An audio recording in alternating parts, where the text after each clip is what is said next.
అందరికీ నమస్కారం అండి. ఈరోజు మనం చెప్పుకోబోయే స్టోరీ అన్నీ మంచి శకునాలే. బాల్కనీలో కూర్చొని సూర్యాస్తమయాన్ని ఆస్వాదిస్తున్న సుబ్బారావు చేతిలో టీ కప్పు పెట్టి వెళ్ళిపోయింది అతని భార్య. ఎంతో ఆశతో అందుకున్న ఆ టీని రుచి చూడగానే తన ఆనందం అంతా ఆవిరైపోయింది. పసుపు వర్ణంలో ఉన్న ఆకాశాన్ని చూస్తూ ఉసురుమంటూ లేత పసుపు వర్ణంలో ఉన్న గ్రీన్ టీ తాగుతూ ఉండగా ఇంతలో ఫోన్ రింగ్ అయింది. ఫోన్లో అక్క రాధమ్మ. ఫోన్ నెంబర్ కనపడగానే ఆనందంతో ఫోన్ లిఫ్ట్ చేశాడు సుబ్బారావు. అక్క, ఎలా ఉన్నావు? అందరూ బాగానే ఉన్నారా అని ఇంకా ఏదో చెప్పబోయేంతలో నేను బాగానే ఉన్నాను, కానీ నీవు అర్జెంటుగా మా ఊరికి రావాలిరా తమ్ముడు, కంగారుగా అంది రాధమ్మ. ఆ మాటలు విని ఏమైందక్క, అంత కంగారుగా ఉన్నావు, అంతా ఓకేనా అని ఇంకా ఏదో చెప్పబోతుంటే నువ్వు ముందు రారా, వచ్చాక అన్నీ చెప్తాను అని ఫోన్ పెట్టేసింది సుబ్బారావు అక్క. అసలు విషయం చెప్పకుండా అలా అర్ధాంతరంగా ఫోన్ పెట్టేటప్పటికి కాళ్ళు చేతులు ఆడలేదు సుబ్బారావుకి. ఇంకా ఆలస్యం చేయకుండా వెంటనే కారులో నిడదవోలు బయలుదేరాడు సుబ్బారావు. ఇంటికి వెళ్ళగానే అక్క భయంతో తలుపు తీసింది. ఏమైందక్క, అంత అర్జెంటుగా పిలిచావు అంటూ లోపలికి అడుగు పెట్టాడు సుబ్బారావు. ముందు నువ్వు లోపలికి రారా అంటూ లోపలికి లాక్కెళ్ళింది రాధమ్మ. లోపల తన బావ కనపడకపోయేటప్పటికి సుబ్బారావుకి కంగారు పడి, ఇంతకీ బావగారేరక్క కంగారుగా అడిగాడు. మీ బావగారు బెడ్రూమ్లో దాక్కున్నారు చెప్పింది రాధమ్మ. ఆశ్చర్యపోవటం సుబ్బారావు వంతయింది. చాలా దూరం నుంచి వచ్చావు, ముందు ఈ టీ తాగు అని టీ కప్పు చేతికందించింది రాధమ్మ. ఆ టీ గుమగుమ ముక్కుపుటాలను తాకగానే అసలే టీ కరువులో ఉన్న సుబ్బారావుకి ప్రాణం లేచి వచ్చింది. టీ తాగడం మొదలుపెట్టగానే ఎప్పుడో చచ్చుబడిపోయిన నవనాడులన్నీ శక్తిని పుంజుకొని మెదడు ఉత్తేజితం అయ్యింది. ఇప్పుడు చెప్పు, ఏం జరిగిందో అడిగాడు సుబ్బారావు. ఊరికి దూరంగా ఉన్నా ప్రశాంతంగా ఉంటుందని ఈ ఇల్లు కొనుక్కున్నామా, ప్రశాంతత లేకపోగా ఇప్పుడు ఇదే పెద్ద శాపం అయ్యింది. మా పక్కింట్లో వెంకటరెడ్డి అని పెద్ద రియల్ ఎస్టేట్ వ్యాపారి ఉంటాడు. ఇంట్లోనే అతని ఆఫీస్ కూడాను. మహా చాదస్తుడనుకో, ప్రతి పనికి శకునాలు చూస్తాడు. దానికి తోడు మహా కోపిష్టి, హై బీపీ పేషెంటు. చీటికి మాటికి అందరి మీద అరుస్తాడు. అయితే దానికి బావ దాక్కోవడానికి సంబంధం ఏమిటే అడిగాడు సుబ్బారావు. ఏం చెప్పనురా తమ్ముడు, ఈ కొత్త ఇంటికి వచ్చినప్పటి నుండి మీ బావకి ఒకటే తుమ్ములు.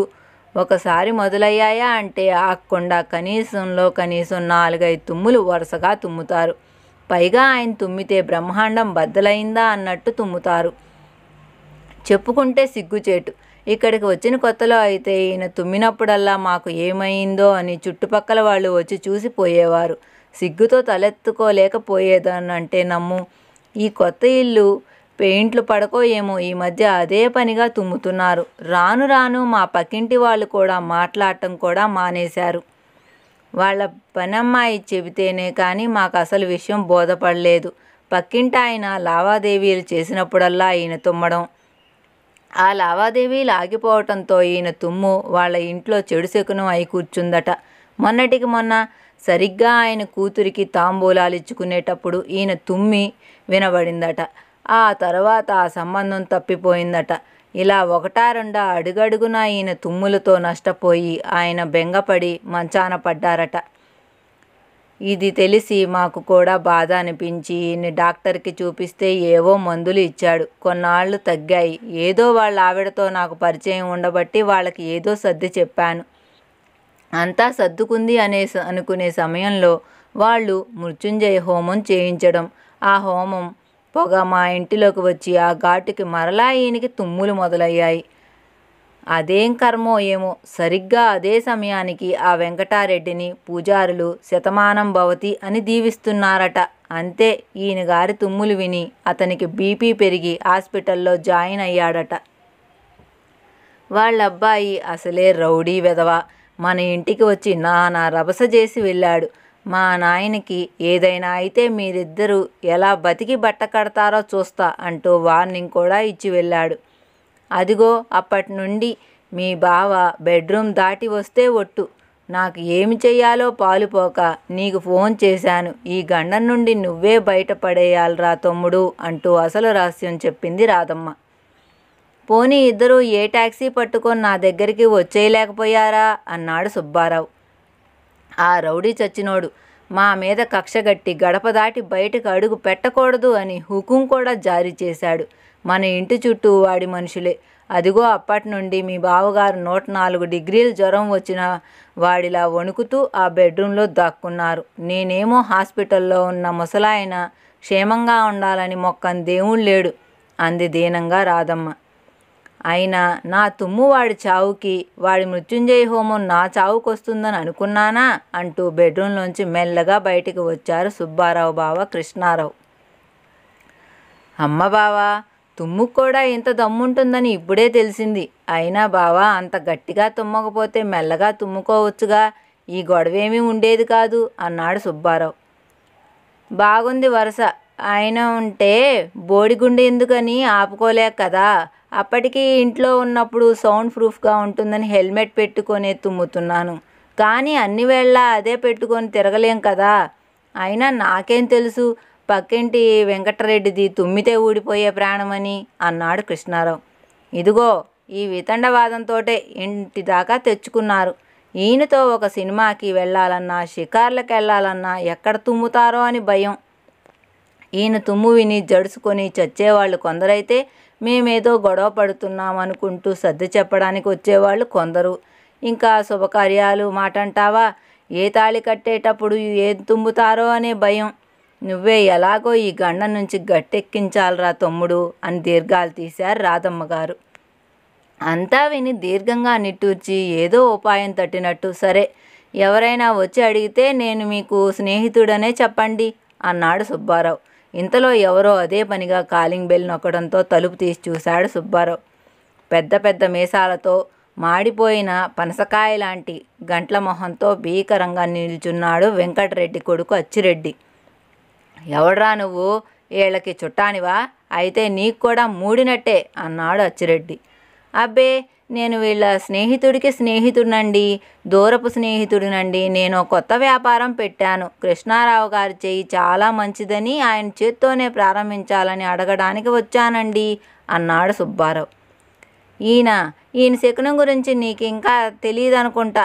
శనిగ్రహాన్ని మించిన చెడ్డ శకునం. ఈయన తుమ్ము చాలు నీ వ్యాపారం ఆరిపోవడానికి. మేమెంత నష్టపోయామో నీకేం తెలుసు అన్నాడు అచ్చిరెడ్డి.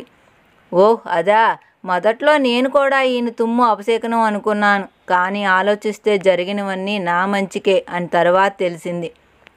అప్పటి నుంచి అన్నీ మంచే జరుగుతున్నాయి. మీరు కూడా కొంచెం ఆలోచిస్తే భయంగానే ఓ సలహా పారేశాడు సుబ్బారావు.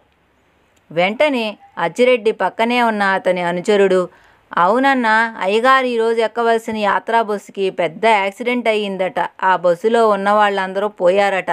అన్నీ బాగుంటే అయ్యగారు ఆ బస్సులో ప్రయాణం చేయాల్సిన వారే కదా చెవిలో చెప్పాడు.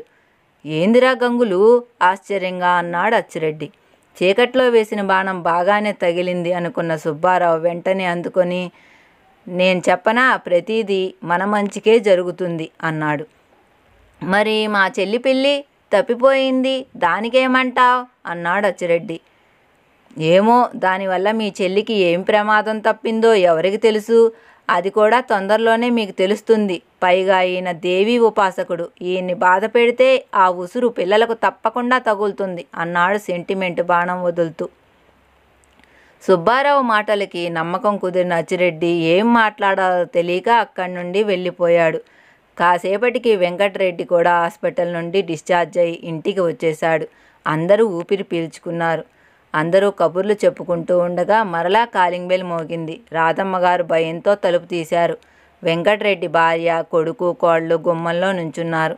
రాధమ్మ భయంతో వణికిపోతుంటే వెనకే సుబ్బారావు వచ్చాడు.